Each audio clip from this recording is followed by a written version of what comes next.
My name is Valeriia. I've been diagnosed with ADHD 2 years ago when I was 30 years old. And I started from self-diagnosis with the help of some tests on the internet like RADS. But after some time, I understood that self-diagnosis is not enough for recognition and even self-acceptance. So I wanted to find more official ways of diagnosis that actually are not available in Ukraine. And it was very hard to find diagnostic for adult in Ukraine, and all information I met was focused only on autistic kids and ways to cure them. That made me very surprised and upset because of this information. And at that time, I didn't understand why parents of autistic kids feel that this is a big tragedy having actually an autistic kid. And I thought that they might be lacking information from real autistics to know more about their adult life and future perspectives. And a couple of years ago, there were no Ukrainian group or community where people could connect with local autistics and understand their experience from the first hand. So I decided to create a local Ukrainian group for adult autistics and parents of autistic kids to share our experience with them. And after some time, it also turned into a support group for autistic adults who are very hard to discover here in Ukraine.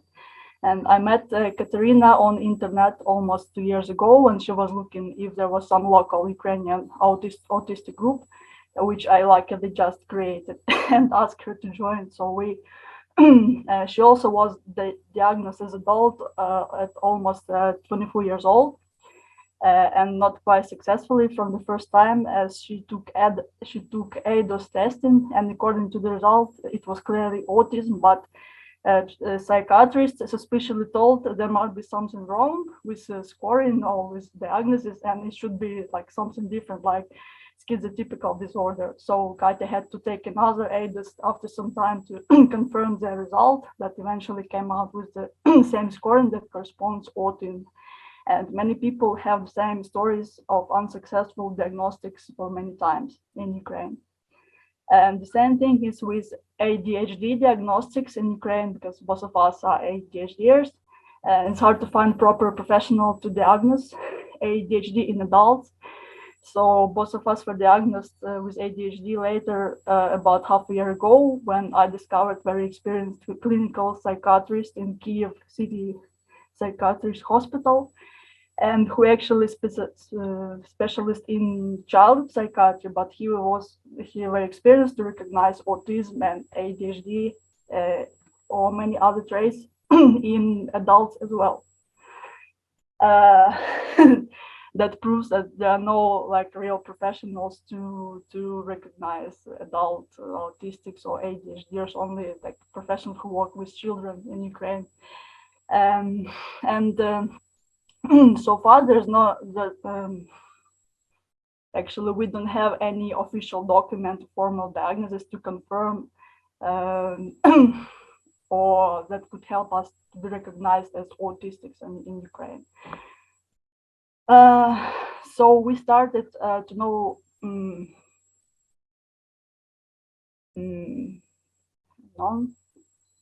okay.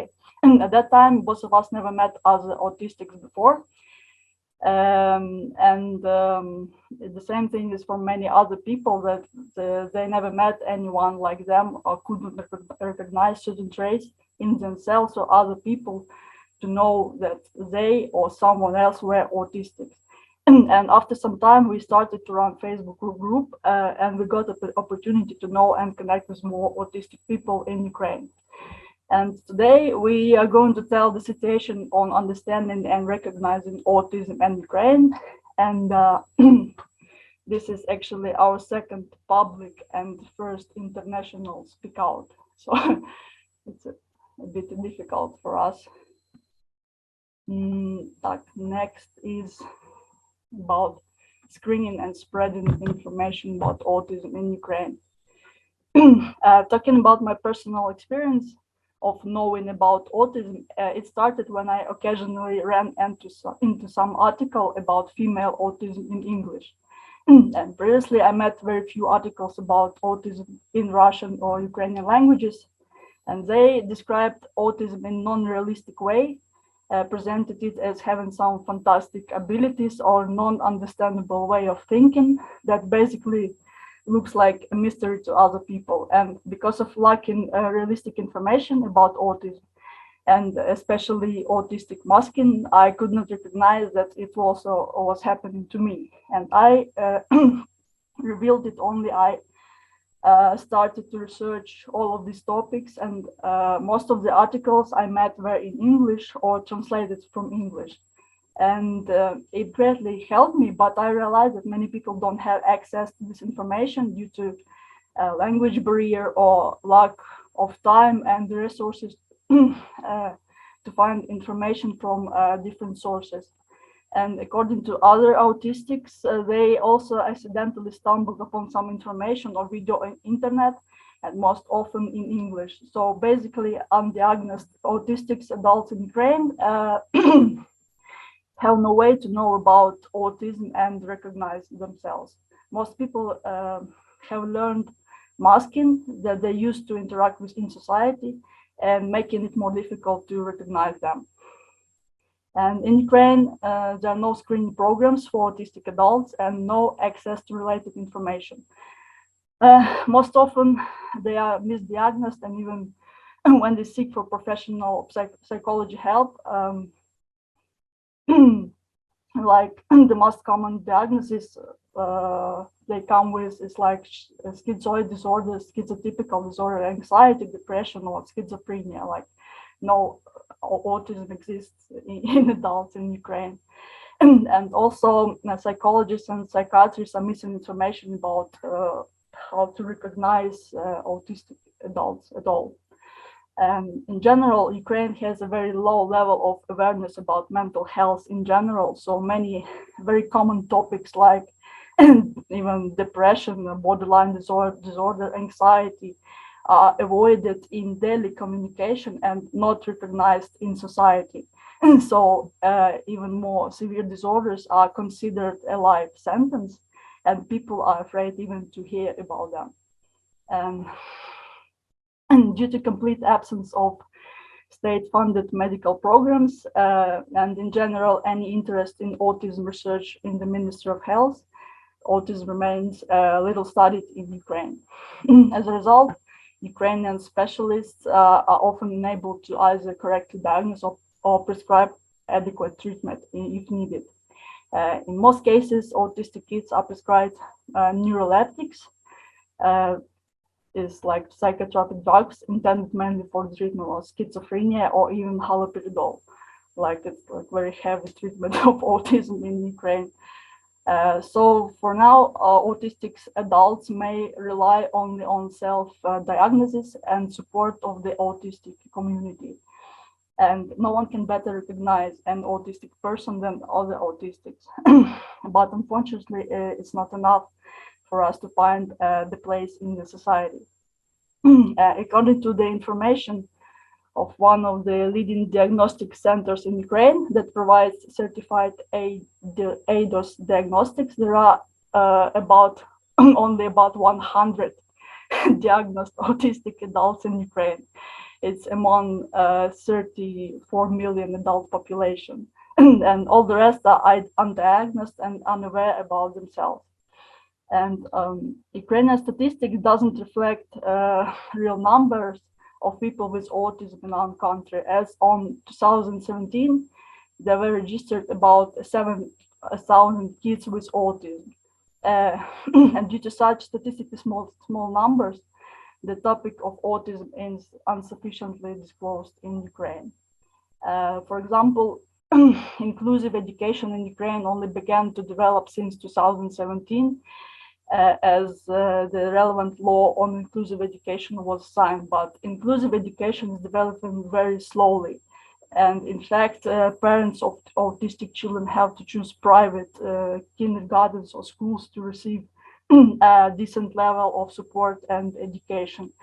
And inclusion in society still doesn't exist even for children. Therefore, there's no need to talk about inclusion for adults yet. And we estimate that this could take at least 10 years or more for us to be accepted in Ukrainian society. According to our Facebook group data, we know about 30 to 50 autistic adults. Among them, only 15 diagnosed. And these are very small numbers, but the more people start to find and to hear about our group and join us and have the possibility to find necessary information.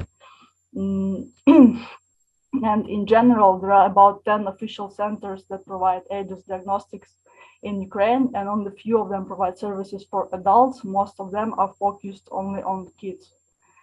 Now we rely mainly on internet in spreading information about autism and our community, because autistic adults don't have official recognition in Ukraine, and we lack in means and can demand any support even for spreading the information.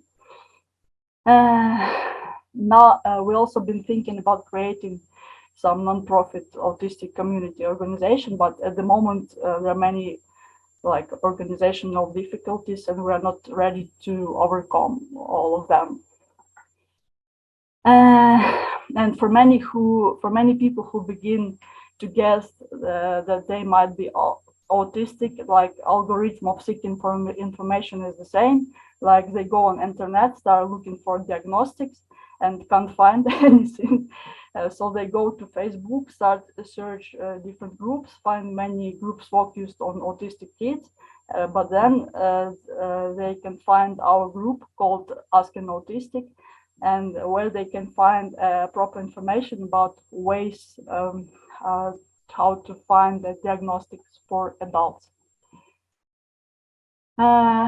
Next topic is about getting official diagnosis and some troubles with it. And this is part that should Kateryna present, but she have chosen the text-to-speech output, and I'm going to play it now for her.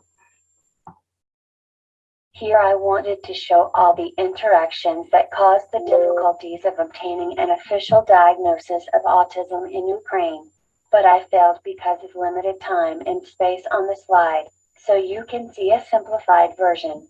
A small explanation for those who want to look close to this slide. It all starts with these two yellowing fields, from which black arrows depart, illustrating the impact on other things. On the orange background are counteraction concepts, and their effect is marked with red arrows. Dotted arrows indicate indirect impact, and there are goals on a green background that need to be strived for. So, in Ukraine, many autistics find out about themselves by some information around the media and then pursue it in the process of self-diagnosis. When a person wants to know it officially, he needs to seek an ADHD adult assessment evaluation, because that's the closest point to a diagnosis someone can get. The main reason why so many autistics don't have an official diagnosis is that ICD-11 isn't still implemented.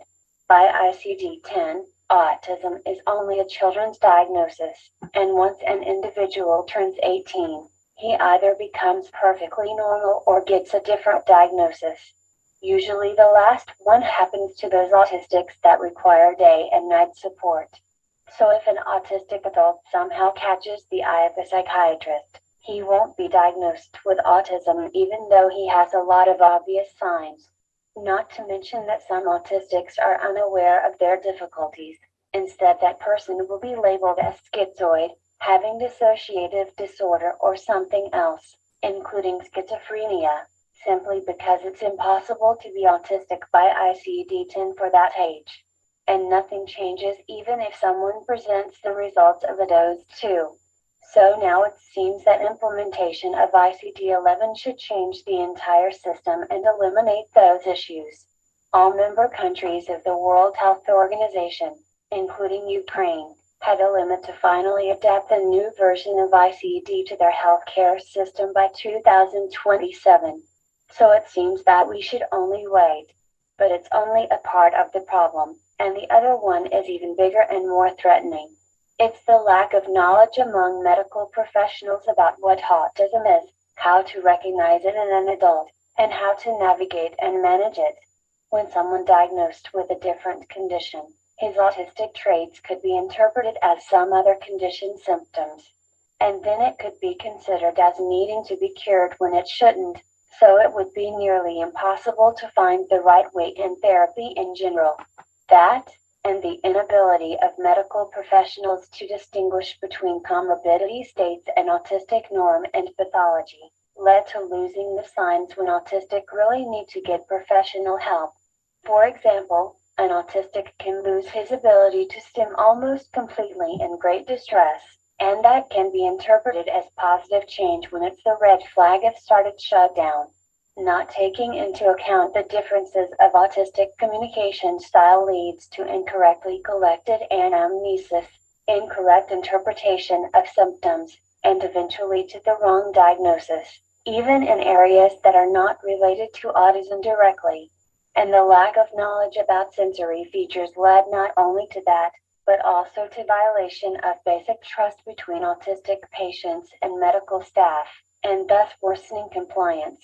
And these were just some possibilities of what could go wrong.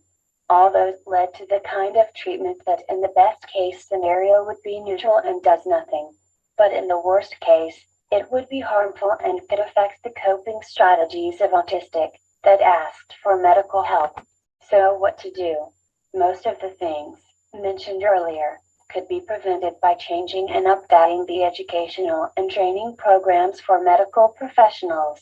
For general purposes, there should be a course with basic knowledge about autism in adults, common path to diagnosis, basic training on interactions with autistics and how to act in emergencies, as meltdowns or shutdowns.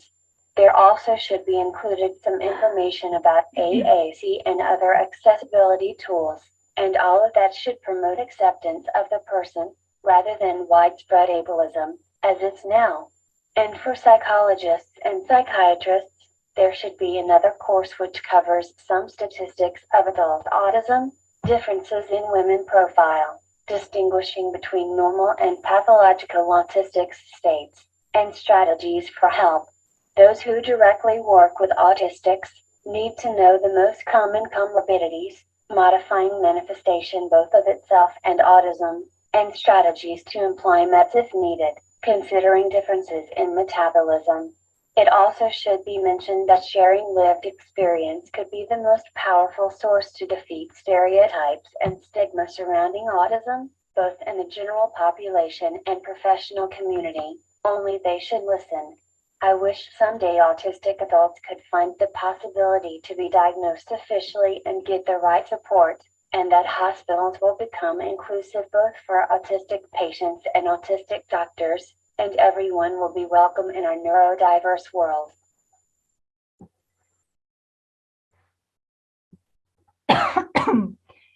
Okay, this is the end of this part. Next, we go to support services.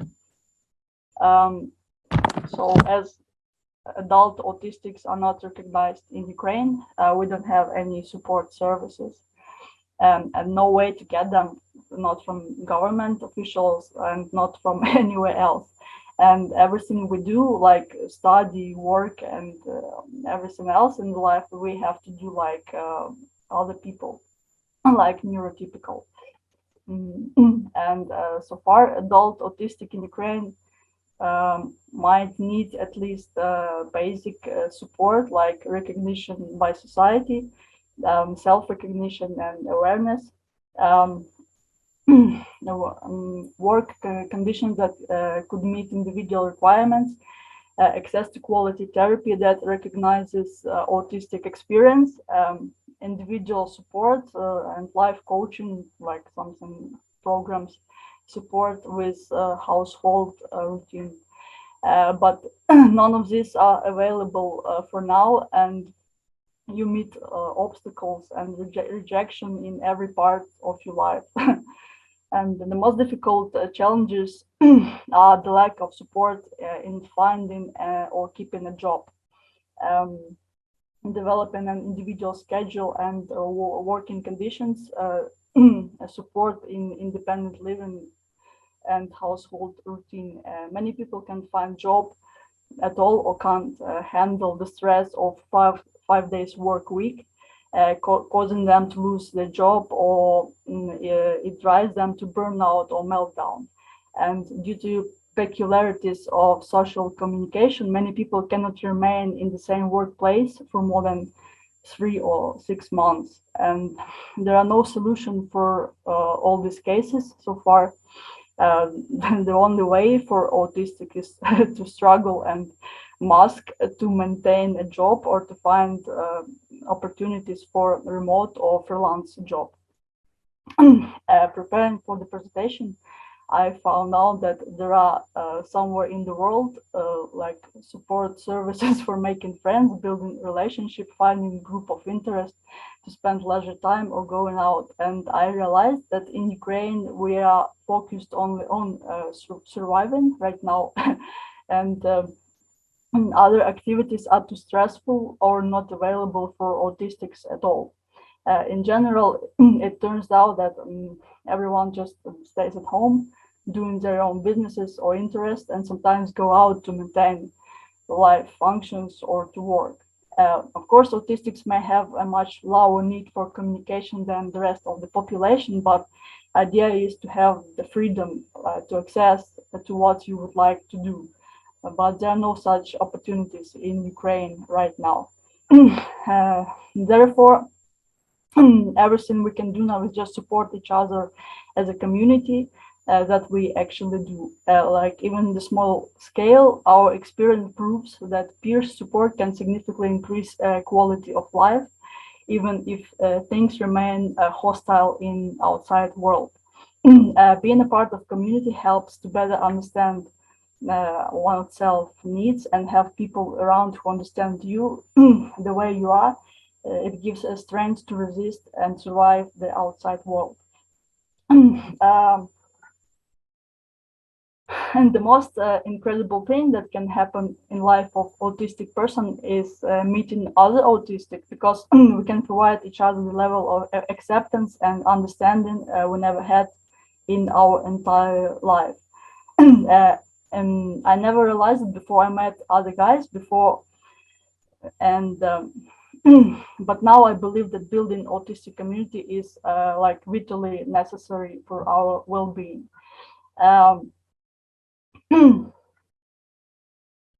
We can learn to understand and accept ourselves the way we are only with someone just like us, and then we can more confidently face the society and its challenges. And why it's important, because like for adults who are mostly are like late, have a late diagnosis, like they have to like change all their life and to understand themselves and let other people to understand who they actually are. And it's like very difficult when you and never knew anyone, so someone like you before. So what we do now, we just trying to connect with each other and support each other the way we can. So far, we've been regularly holding online meetings once a week for almost a year already. And luckily, we have two guys who have psychology degree.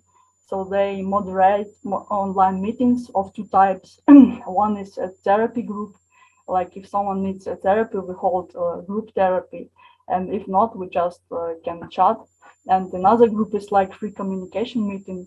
And for both groups, we have we have very friendly rules that anyone can join meeting anytime and can communicate the way he likes, like no camera, no voice, only chat is also okay. And even no communication is okay. Often some people just come to listen to others, and it's also fine. In addition, we started to have a tradition to hold offline meetings each quarter. And we're still in the process of learning how to organize everything better and how to communicate with each other in genuine autistic way without masking. And interesting thing that masking is so like built in our behavior that at first time we couldn't get rid get rid of it even in front of each other. And however, group therapy works in good way. And so now many of us, like it's changed. So it's for some people, it's hard to start masking again, even when it's might be necessary for daily working interaction. So basically what happens is that you stop being afraid of being yourself in front of other people.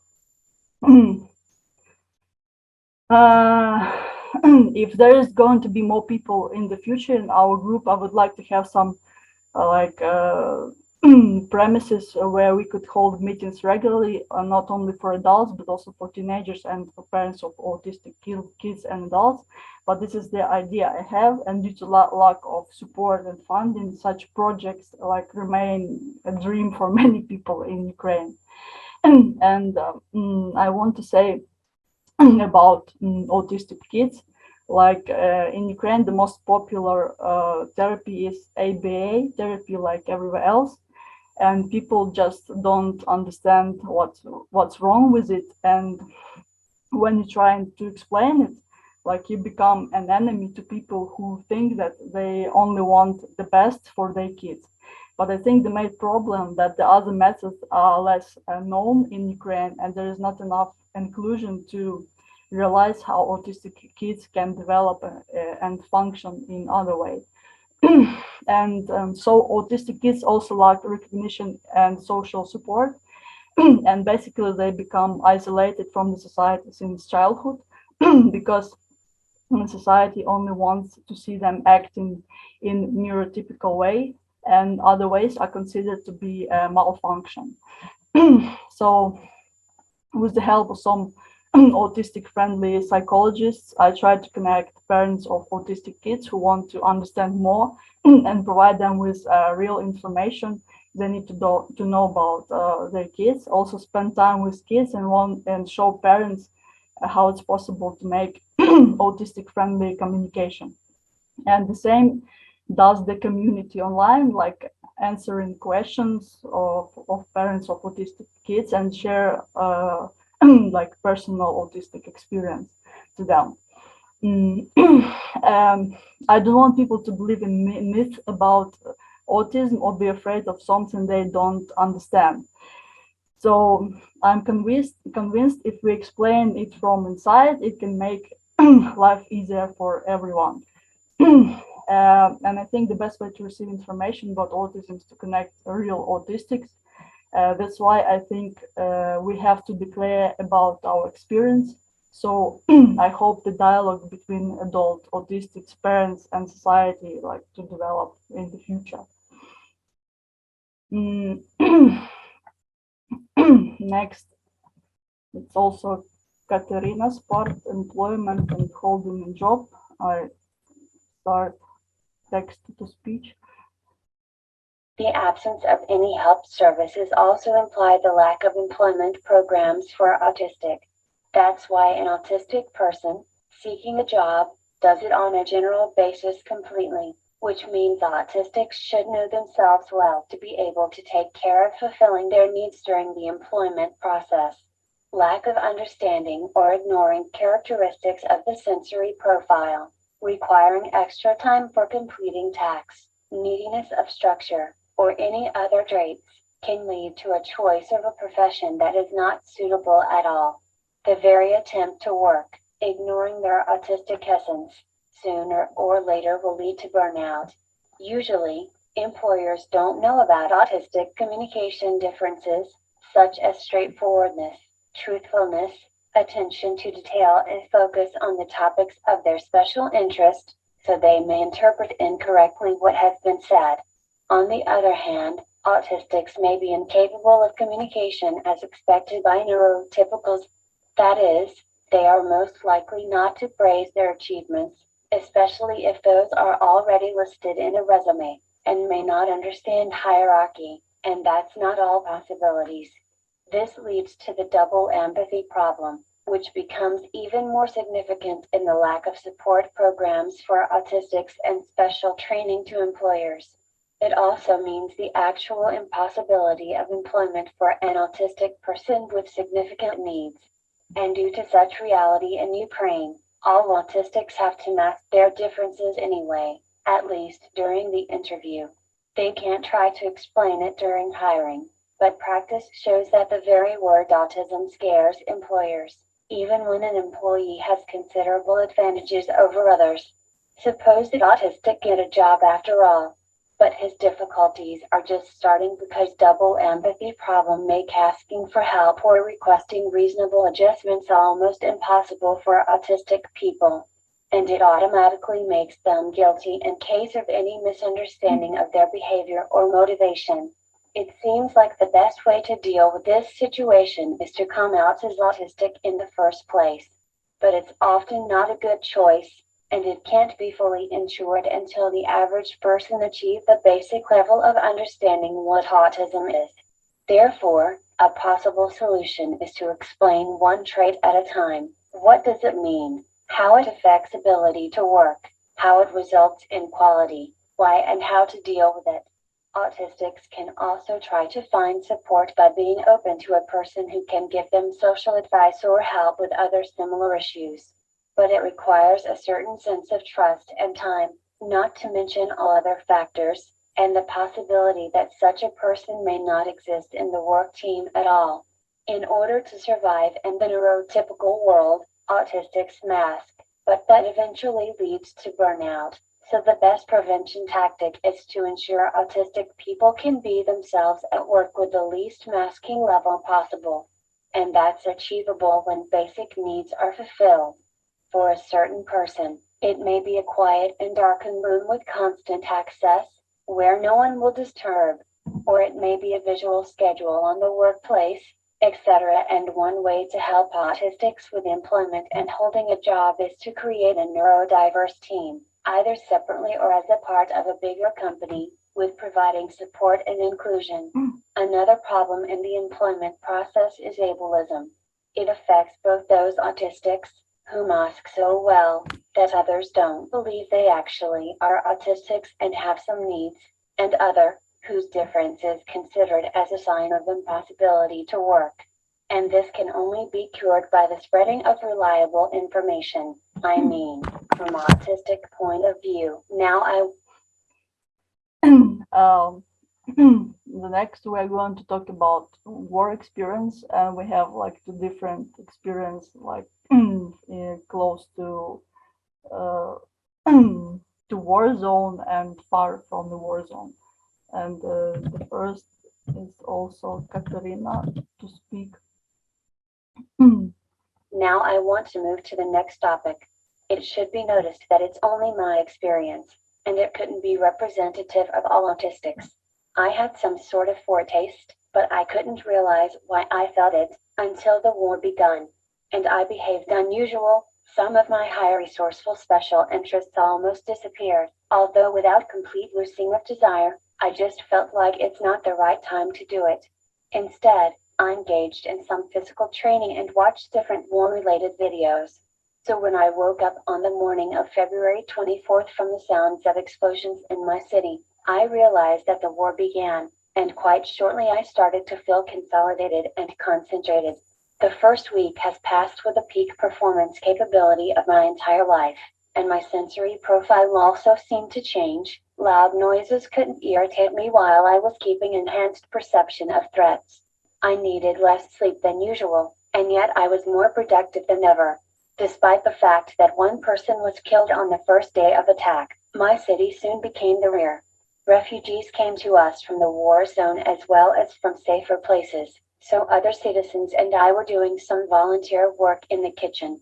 And that was the place I've noticed my new rising appetite and my new ability to have a lot of social interactions without exhaustion. At least it seemed so. I dreamed about being a soldier myself and worked in the hospital 96 hours officially and was still in a good shape. The third week started with the realization I needed to rest, so I tried to minimize any social activities and housework. Constantly sirens led to exhausting. However, it wasn't so obvious at that time because I lost the ability to be annoyed by sounds at the very beginning. It was also a time when I started to feel deep hate to the Russians. The fourth week started with a lot of strange and intense emotions that couldn't be recognized or explained, neediness for more rest and sleep, and time when some of my sensitivities changed back to the level before the war. I started to feel irritated by sounds again, and it was a good sign, because it meant I could prevent some meltdowns by recognizing its first steps. It was also a time to feel all the world pain in a physical form, and that experience was incredibly unpleasant. In the second month, I was deeply annoyed by the war, worried about relatives and friends, had extremely fatigue and sleepiness, yet I'd continued to function normal at work. I was frequently triggered by people while being unable to avoid them.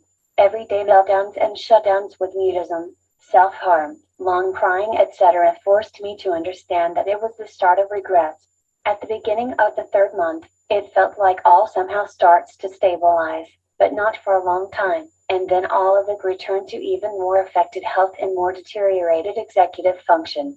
Shutdowns started to happen more often, and now it's almost always accompanied by dissociation. Currently, I have intense nightmares, a few suicidal thoughts, and some other symptoms that indicate I'm in burnout. I live without knowing what will be tomorrow, whether I can do something, or whether my strength won't be enough to eat, whether dear to me people will live or whether someone will die. I just hope the victory will come soon and that all this pain will decrease, so I'll be able to withstand. And that's all I wanted to say. Okay, next part is about my work experience. It was in different place. I live in outskirts of Kiev, and I stayed here all the way during the siege of Kiev. And the front line was in 7 kilometers from my place, and there were like lots of Ukrainian artillery shooting every day from the place I live, and heaps of missiles and shelling in the area. And it's supposed to be like a lot of stress. But actually, I didn't feel I was scared. I was just very angry, curious, and ready to fight back or just do anything I can do. So basically, what I did, I analyzed what was happening around me, and at first I didn't have some like very strong emotions. I found out that to survive, it's necessary to switch into different mode, and as you know, it's very difficult to change from what you used to do previously. And at first, you had to reduce the amount of tasks you do to minimum level, just to make sure you'll be able to maintain basic functions, which are often neglected in usual life, like buying enough food and prepare it regularly. So what I did, I just switched to this like simple routine, like making food, doing some things about the house, read news, and I slept a lot. But a little amount of tasks helped me to have more energy and do the things about the house better than I did before. Um, because previously I often ignored all of these things and mainly focused on my interests, but during the war I didn't have enough strength to productive mental activity. And the strangest things was that during the war, for the first time in my life, I felt like the predictability of events and felt that I understand motives and actions of other people because in one moment we became united around one goal. It's like protect Ukraine and to resist the Russian aggression. So, and despite the war is considered to be a chaos, in fact, its laws are quite simple and more understandable than ordinary life. And this understanding helped me to maintain psychological stability because every day there was only war and nothing else. And the war, in some sense, became a routine. At the same time, I needed to know information about what was happening. So I spent a lot of time reading news, especially on the local situation that could change several times a day. But knowing the situation and possibility to predict it was also vital for functioning. As I am mixed with ADHD, at the same time, a huge stress and made me very conscious and curious. And every day I heard a lot of sounds of different heavy weapons, so I spent time learning about them. So I could hear and even see some cool machines in action, like multiply launch rocket systems and heavy artillery guns. So excitement helped me not to get too much stress that could distort my mental state and lead to loss of control. Um, the only thing I couldn't avoid is sensory overload. Like there were a lot of artillery sounds around, and when there was like a single gun sound at a time, it was okay. But when there was like a burst of shots in different directions, I became very quickly disorientated and overloaded, and so I needed like to fall asleep immediately, no matter what happened around. And I just needed to shut down because of this overload. And and this is actually very dangerous to sleep under the fire. So my suggestion is to find a safe place to sleep, or sleep like somewhere in the lobby when you have at least two walls that may protect you from the possible shell from the outside. And I didn't move or settle anywhere during this time. Actually, I tried to join territory defense at first, but there were too much volunteers to join. So I felt that I want to stay home and like do what needs to be done as the situation develops. Involuntary resettlement gives you very strong mental suffering, and I felt that it could be very painful to me even without like even moving anywhere. I felt that I want to stay home like never before, and I think because I stayed home, it helped me to reduce at least half amount of stress I could have had under other circumstances if I moved somewhere else.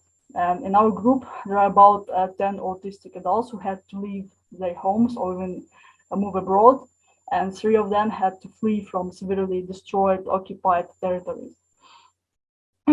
What we did with peers who were scattered all around Ukraine, included the hottest places and occupied territories, that we created a live chat where we stayed connected with each other from the first day of war until now. And I think it could be much more difficult for everyone to overcome everything without peer support, because like it's also almost impossible to share our autistic experience with other people and get understanding from them. And I think that huge stress with the lack of support and understanding is what leads to real breakdown, as during the war, so as in usual life. There are some tips for reducing stress during the wars, like find very important, have a safe place like to rest and sleep, understand the situation, create a new basic routines and follow them, follow all to find new special interest, connect with peers so someone can support you, have someone around to support in case of shutdown, and have medicine support. Like we ran out of time, right? There's still 1 minute. You have still 1 minute, Valeriia, if you want to. Okay, I just missed some part, and to say the conclusion, like interesting that I had meltdown not in the time when the main things were happening, but after that, like stress actually kept me going for more than a month, and after Kiev region was liberated on April the 2nd, it took me about 2 weeks to relax, and after that I had like physical and emotional meltdown. Living close to battlefield and feeling passive pressure from war are two different kind of experience, and passive pressure is even worse than stress from actual battle. Like in general, war feels like a severe wound from a punch, and you have to live with it like every day, no matter where you are, in a safe place or close to the battle activity. And it's important to understand that this process to overcome them. And this is some visual illustration, like how it might feels like being in Ukraine, like we are, like you are multiplied, punched, like, and you feel the pain.